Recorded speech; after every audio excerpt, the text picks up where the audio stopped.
कक्षा 10 के मेरे प्यारे विद्यार्थियों, बहुत बहुत स्वागत है आप लोगों का आज के इस नए वीडियो में। मेरे प्यारे विद्यार्थियों, लगातार पद परिचय पाठ पर आपको वीडियो प्राप्त हो रहा है। आप वीडियो को देख रहे हैं।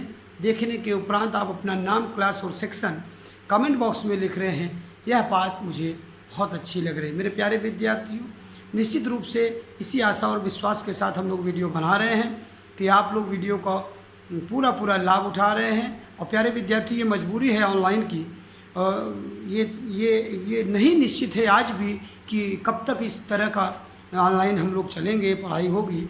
निश्चित रूप से मेरे प्यारे विद्यार्थियों, आदत सी बनाइए, परिश्रम करिए। कोई भी समस्या आती कमेंट बॉक्स में अपने नाम, क्लास और सेक्शन लिखने के बाद दूसरा कमेंट करके आप अपने प्रश्न और अपनी समस्या को भी रखिए। त्वरित निस्तारण करने का मैं पूरा प्रयास करूँगा। प्यारे विद्यार्थी, एक मजबूत, एक मुकम्मल तैयारी आपकी होनी चाहिए।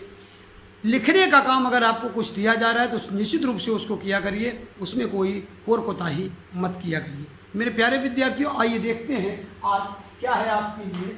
यहाँ देख सकते हैं कक्षा 10 के प्यारे विद्यार्थियों, कक्षा 10 विषय हिंदी भाषा और हिंदी भाषा में पाठ पदों का व्याकरणिक परिचय। पदों का व्याकरणिक परिचय। पदों का व्याकरणिक परिचय पर एक वीडियो आपको प्राप्त हो चुका है। पदों का दूसरा व्याकरणिक परिचय। हमने क्या कहा था, पदों का परिचय कैसे पूछा जाता है। कभी कभी इस तरह से डायरेक्टली शब्द देता है, शीत शब्द का व्याकरणिक परिचय बताइए। फिर आपको 2 से 3 व्याकरणिक परिचय इनका बताना रहेगा। किसी भी शब्द का इस तरह से एग्जाम में पूछ लेता है। एक तो ट्रेंड क्वेश्चन पूछने का ये है पद परिचय में।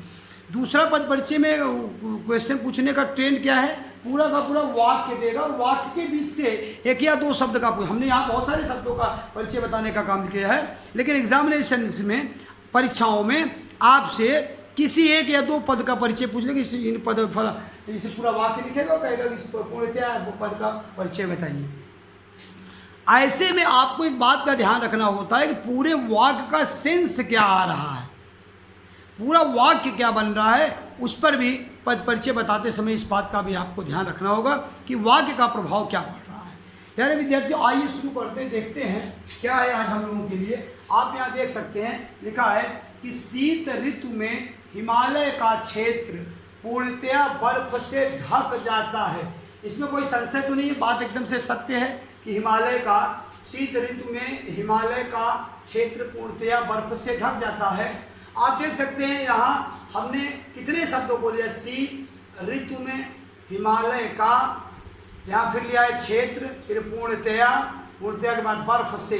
तो 1 2 3 4 5 और ये 6 पदों का परिचय हमने यहाँ बताने का कार्य किया है। आइए धीरे धीरे, पिछली बार हमने पूरा पद का परिचय लिखा हुआ था, तब हमने आपको समझाया था। आज हम लोग साथ में बात करते हैं और हो सकता है कि इससे आपको और अच्छा सीखने में मदद मिले कि पदों का परिचय कैसे बताया या खोजा जाएगा। अब आप देखिए, ये जो है शीत को देखिए। शीत हो, शीत माने ठंड होती, ठंड गर्म कुछ भी हो, तो ये क्या होता है, गर्म है। कोई चाय, अगर मान लो चाय गर्म है तो गर्म ही जो है उसकी क्या है, वो गुण है, विशेषण है ना। समझ में आ रहा है। शीत हो, गर्मी हो, कुछ भी हो, तो मौसम की विशेषता है कि वो शीत है, वो ठंडा है। ये तो शीत क्या है, विशेषण। हम अब देखते हैं कि क्या क्या आता है। तो ये क्या है, विशेषण। कैसा विशेषण है, गुणवाचक विशेषण है। तो आप यहाँ कहेंगे शीत जो है वो क्या है, विशेषण है। ये व्याकरणिक परिचय देंगे, विशेषण। पहला है विशेषण, दूसरा क्या है, ये गुणवाचक है, गुणवाचक है।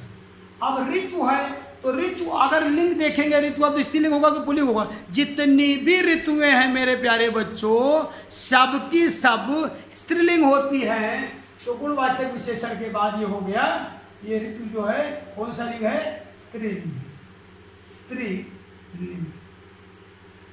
अब ये विशेषता बता रहे किसकी, ऋतु की विशेषता है, वो शीत है। तो अगर शीत विशेषण हुआ तो विशेष क्या है, आप कहेंगे ऋतु, ऋतु विशेष्य, विशेष्य का विशेषण। तो यह जो शीत है, शीत विशेषण शब्द है। तो जब विशेषण होगा तो किसी की विशेषता बताएगा। हमने कहा जिसकी विशेषता बताई जाए वो विशेष्य है। जो विशेषता आज जैसे गाय काली है तो काला जो है विशेषण है, लेकिन गाय क्या है वो विशेष है। तो ऋतु जो है शीत है, लेकिन ऋतु क्या है, शीत है, ऋतु विशेषण है शीत, लेकिन क्या शीत है तो ऋतु शीत, इसलिए ऋतु क्या हो गया, विशेष हो गया। इस बात का आप यहाँ पे ध्यान रखेंगे। इसी तरह से पदों का परिचय खोजा जाता है, बताया जाता है। दूसरे शब्द पर आते हैं, यहाँ कह रहे हैं ऋतु के बारे में, ऋतु के बारे में कह रहे हैं। और इसका भी अगर वचन देखेंगे, वचन भी अगर इसमें देखेंगे तो एक वचन हो जाएगा। बाद में यहाँ कहीं लिख लीजिएगा, इसका शीत का जो वचन है वो एक वचन है। ये क्या है, ऋतु क्या है, ऋतुओं के नाम, जितने नाम है वो संज्ञा है। तो ऋतु क्या है वो आप बताइए, विशेषण है, संज्ञा है, सर्वनाम क्या है, तो ये संज्ञा है। हमने कहा व्याकरणिक कोट ये आपको निश्चित रूप से बतानी है। बिना व्याकरणिक कोट के आप पद का परिचय आपका पूरा नहीं माना जाएगा। हम इस बार की परीक्षा का हाल आपको बताएं, और एनुअल एग्जामिनेशन के पेपर चेक हो रहे थे, बोर्ड एग्जामिनेशन का, वहाँ पर सीधे बताया अगर बच्चे ने व्याकरणिक कोट नहीं बताया तो उसको एक भी नंबर नहीं देंगे, भले उसने लिंग वचन कारक सब कुछ बता दिया हो, लेकिन अगर व्याकरणिक कोट ही नहीं बता पा रहा है इसका मतलब बच्चे को आता नहीं है। बाकी वचन में एक वचन या कहेगा या बहुवचन का कुछ ना कुछ कह ही देगा, लिंग में या तो स्त्रीलिंग या तो पुल्लिंग कहेगा वो कह ही देगा। तो यहाँ पर बात कट जाती थी।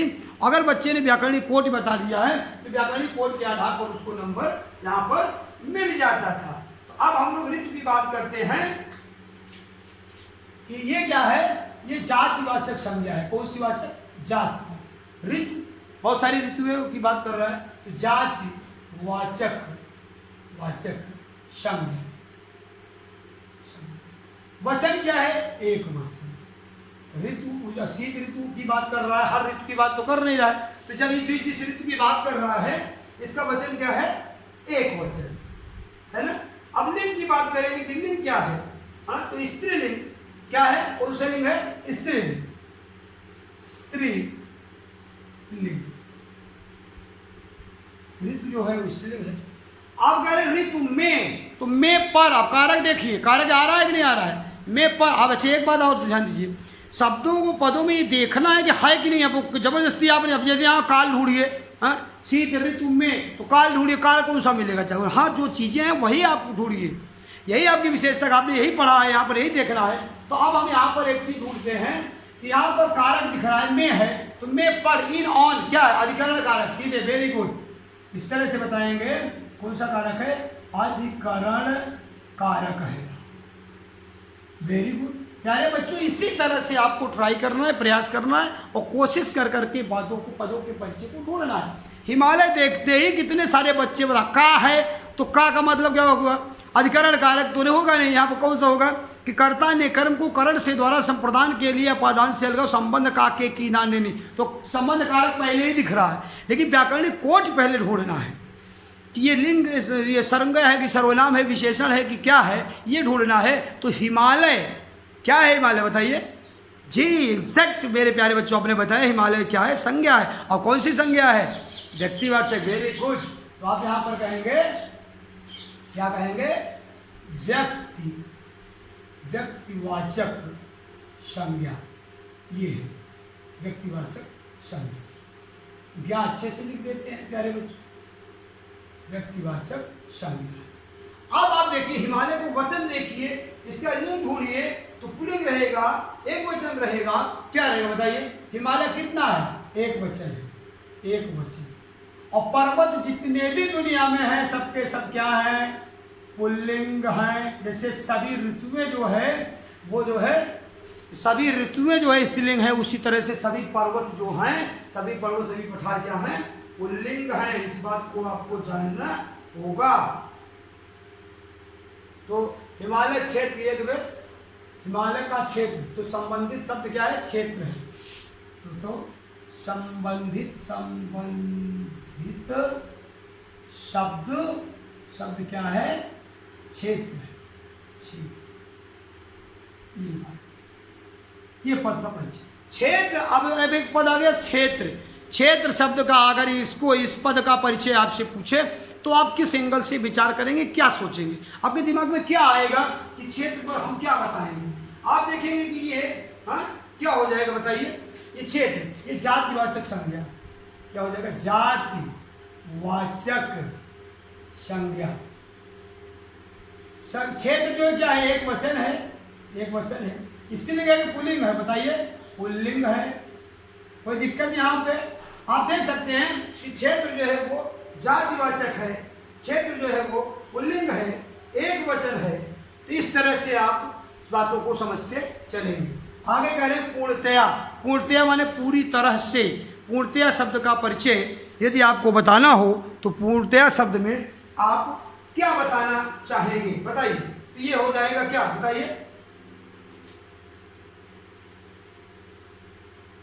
पूर्णतया शब्द में क्या बताएं? हाँ क्या बताइए? ये है पूर्णतया माने रीतिवाचक, रीतिवाचक हाँ क्रिया विशेषण। यह है व्याकरणिक कोट इसकी, क्रिया विशेषण, रीतिवाचक क्रिया विशेषण है ये प्यारे बच्चों। ये क्या है? रीतिवाचक। क्या है ये? रीतिवाचक क्रिया विशेषण है। आगे देखेंगे कि ये जो पूर्णतया ढक जाता है, किसकी विशेषता, किस पद की विशेषता बता रहा है? ढक जाता है, ढक जाता पद की विशेषता, विशेषता ये बता रहा है ढक हो जाता है। यहाँ पर ढक अच्छे से लिख लीजिए, ढक, ढक जाता पद की विशेषता, ये ढक जाता पद की विशेषता बता रहा है। अब करें बर्फ से। बर्फ क्या है? संज्ञा तो नहीं है बर्फ, बताइए बर्फ क्या है? संज्ञा है कि नहीं है? आप ध्यान से समझने की कोशिश करिए कि बर्फ है क्या। वास्तव में बर्फ जातिवाचक हाँ क्या है बताइए? हाँ जातिवाचक क्या है? जातिवाचक क्या है? संज्ञा है, संज्ञा। हाँ वचन बताइए, एक वचन। आगे अगर आपसे पूछा जाए कि बर्फ का लिंग क्या है तो आप क्या बताना चाहेंगे बताइए? हाँ ढक जाता है ना, बर्फ से ढक जाता है, बर्फ से ढक जाती होता तो पूरी स्त्रीलिंग हो जाती है। बर्फ क्या हो गया बताइए? पुल्लिंग नहीं, पुल्लिंग। बर्फ जमा है कि बर्फ जमी है? आप बताइए, बर्फ के लिए आप क्या कहेंगे? पुल्लिंग। आगे देखते हैं, ये रहा आपका बर्फ से ये पद का परिचय। यहाँ पर आप देखेंगे कि रीतिवाचक क्रिया विशेषण एक ही पद व्याकरणिक कोड बताने से ये वाक्य पूरा हो रहा है। इसका आपको पूरा का पूरा नंबर यही इतना पद बताने से प्राप्त हो जाएगा। आगे करें कि वहाँ जनजीवन अस्त व्यस्त हो जाता है। वहाँ जनजीवन अस्त व्यस्त हो जाता है। इस वाक्य में कितने पदों का परिचय हम आप देख रहे हैं? यहाँ देखिए प्यारे बच्चों, कह रहे वहाँ जनजीवन अस्त व्यस्त हो जाता है। 4 पद बना दिया यहाँ पर और चारों पदों को वहाँ, यह है जनजीवन, अस्त व्यस्त, यह है हो जाता है।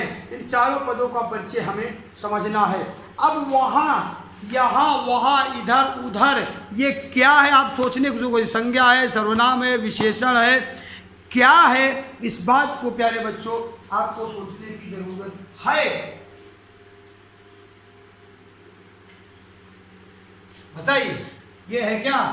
ये स्थानवाचक। कौन सा वाचक? स्थानवाचक क्रिया विशेषण, क्रिया विशेषण, स्थानवाचक क्रिया विशेषण। ये है इसका व्याकरणिक कोट। बस आपको यही व्याकरणिक कोट ही खोजकर बताना होता है कि व्याकरणिक कोट, पद का व्याकरणिक कोट जो है वो क्या है। यही बात आपको खोज के ढूंढ के बतानी होती है मेरे प्यारे विद्यार्थियों। हाँ यहाँ देखिए, हो जाता है, हाँ हो जाता है क्रिया का स्थान निर्देश। किस स्थान के बारे में बता रहा है? तो हो जाता है क्रिया एक है, यह क्रिया और हो जाता है क्रिया का स्थान निर्देश। स्थान बता रहे वहां हो जाता है, ये बात को यहाँ बता रहे व्याकरणिक कोटि में। प्यारे विद्यार्थियों, इस बात को अगर आपसे पूछा, इन्हीं चीजों को आप समझना होता है। जैसे ये जनजीवन है, जनजीवन माने लोगों का जीवन। अब आप यहाँ पर सोचने की कोशिश करेंगे कि जन जीवन पद वास्तव में ये जन जीवन पद क्या है, बताइए। जन जीवन पद क्या है? संज्ञा है, ठीक है, संज्ञा है, लेकिन कौन सी संज्ञा है बताइए? भाववाचक संज्ञा है। भाववाचक क्या है? यही बातें आपको बतानी होती हैं कि अगर जनजीवन संज्ञा है तो कौन संज्ञा है, तो भाववाचक। कुछ लोग ऐसे कहेंगे संज्ञा, पहले संज्ञा के फिर कॉमा के भाववाचक। ठीक है, पद बढ़ाने के लिए आप कर सकते हैं, लेकिन डायरेक्टली अगर आपने भाववाचक संज्ञा लिख दिया तो इसका भी प्रभाव एग्जामिनर्स पर बहुत पड़ता है कि बच्चे को व्याकरणिक कोड आती है, वो डायरेक्टली बता रहा है कि यहाँ पर भाववाचक संज्ञा है। आगे देखेंगे तो ये जो है कौन सा है, पुल्लिंग है कि स्त्रीलिंग है? पुल्लिंग है। फिर क्या है? वचन क्या है? एक वचन है। कितना वचन है बताइए? एक वचन है। ये है जनजीवन। आगे अगर अस्त व्यस्त, ये आपको लगता है क्रिया, आपको समझ रहे हैं ना, अस्त व्यस्त होना, कोई क्रिया है, कोई कार्य है जो इधर उधर हो रहा है, इस बात को आप समझने की कोशिश कीजिए। अस्त व्यस्त में क्या होगा?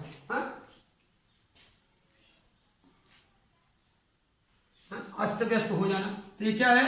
रीतिवाचक। रीतिवाचक, रीति माने तरीका होता है, अस्त व्यस्त होना। रीतिवाचक, रीतिवाचक क्रिया, क्रिया विशेषण, विशेषण, रीतिवाचक क्रिया विशेषण। अब किस क्रिया के बारे में बता, व्यस्त हो जाता, तो यहां कह देंगे कि हो जाता है, हो जाता है क्रिया की विशेषता, विशेषता। आप एक तो निश्चित रहिए, ये नहीं है कि आपको ये 4 पूछेगा, 4 ही नंबर, 4 ही क्वेश्चन आता ही है 4 नंबर का, तो इसमें 4 एक ही वाक्य में चारों नहीं पूछ लेता है। लेकिन मैं ये आपको समझाने, ज़्यादा से ज़्यादा प्रैक्टिस हो सके, अभ्यास हो सके, इसलिए मैं एक ही वाक्य से 4, 5, 6 ले रहा हूँ। यहाँ तो इस वाक्य से तो हम लोगों ने देखिए 6 शब्द लिया, यहाँ से 4 शब्द लिया। ऐसे ही एक ही वाक्य सारे शब्द नहीं पूछे जाए, अलग अलग वाक्य देगा, एक एक वाक्य से एक एक शब्द हो सकता है पूछे, कभी कभी एक वाक्य से 2 शब्द भी पूछ लेता है, इसके लिए नहीं कह रहा है। लेकिन ऐसे तो ये हम लोग प्रैक्टिस के लिए इतना एक साथ ले रहे हैं। अब हो जाता है वो समझने की कोशिश की क्या है ये। अगर क्रिया है तो कैसी क्रिया है? ये अकर्मक क्रिया है। कैसी है? अकर्मक, अकर्मक क्रिया। जाता कह रहा है तो क्या होगा? पुल्लिंग हो जाएगा। जाति होता तो स्त्रीलिंग हो जाएगा, पुल्लिंग हो जाएगा। हो जाता है, अकर्मक क्रिया हो गया, पुल्लिंग हो गया। अब वचन देखिए, वचन क्या है? एक वचन। यहां पर काल हम लोग देख सकते हैं, तो हो जाता, हो गया था, हो जाएगा, हो जाता है। जाता क्या है? वर्तमान। Very good. इस तरह से ही आपको ढूंढना होता है, वर्तमान काल। ये रहा प्रैक्टिस मेरे प्यारे विद्यार्थियों। मैं आशा करता हूं कि जो नया तरीका हम लोगों ने रिवीजन का लिया, ये आपको अच्छा लगा होगा। पिछली बार हमने क्या किया, पदों का व्याकरणिक परिचय बताने में, हमने इसके पहले की वीडियो में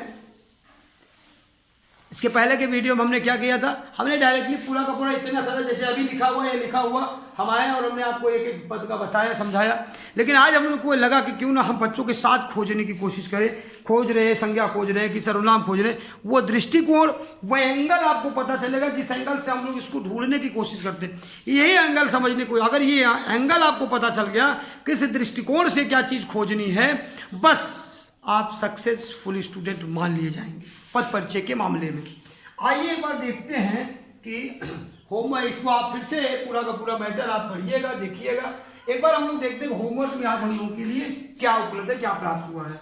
गृह कार्य में कह रहे हैं नंबर 1, पहला गृह कार्य जो है वो कह रहा है कि उपरोक्त अध्ययन सामग्री को, किस अध्ययन सामग्री, ये जो ऊपर लिखी हुई, ऊपर धन उक्ति बराबर उपर्युक्त, उपरोक्त, ऊपर धन उक्त बराबर उपरोक्त, तो ऊपर लिखी हुई ये जो पद है, ये जो अध्ययन सामग्री है को अपनी भाषा की कॉपी में लिखकर अभ्यास करना है। या भाषा, ये पूरा भाषा, हाँ, तो भाषा की कॉपी में लिखकर क्या करना है? अभ्यास करना है प्यारे विद्यार्थी। उपरोक्त अध्ययन सामग्री को अपनी भाषा की कॉपी में लिखिए या लिखकर अभ्यास कीजिए, पूरा का पूरा आप लिखिएगा और लिखकर एक बार फिर से देखिएगा कि इसको जो ढक कर के फिर से आप लिख पाते हो कि नहीं, इस तरह का अभ्यास भी करते रहिएगा। विशेषण तथा निपात, जब हम पद परिचय पाठ पढ़ा रहे थे तो हमने विशेषण पाठ भी पढ़ाया है और निपात पाठ भी पढ़ाया है। इसमें कह रहे विशेषण और तथा निपात पाठों को कम से कम 2 बार पुनः लिख कर अभ्यास करें, पढ़ कर नहीं, लिख कर। विशेषण की परिभाषा लिखिएगा, विशेषण के भेद लिखिएगा, उन भेदों की परिभाषा लिखिएगा, निपात का अभ्यास करिएगा। जो 6 निपात हमने लिखकर यहाँ पर बताया, जिस तरह से वाक्य बनाया था, हमने आपको कहा भी था वाक्य बनाने के लिए, इस तरह से दोनों पाठों को क्या करिएगा, हाँ, पुनः लिख कर अभ्यास करना है। आपको पढ़ कर नहीं बल्कि लिख कर अभ्यास करना है। तो कम से कम पढ़ना आपको जरूर है, परंतु और न वहाँ यह आज पदों का व्याकरणिक परिचय दीजिए। इन पदों का अभी न का हमने पिछले ही अभ्यास में हमने न पद का परिचय आपको बताया है, इसलिए इसको भी करिएगा। प्यारे विद्यार्थियों, आज के लिए इतना ही, मिलते हैं नेक्स्ट वीडियो में, तब तक के लिए धन्यवाद।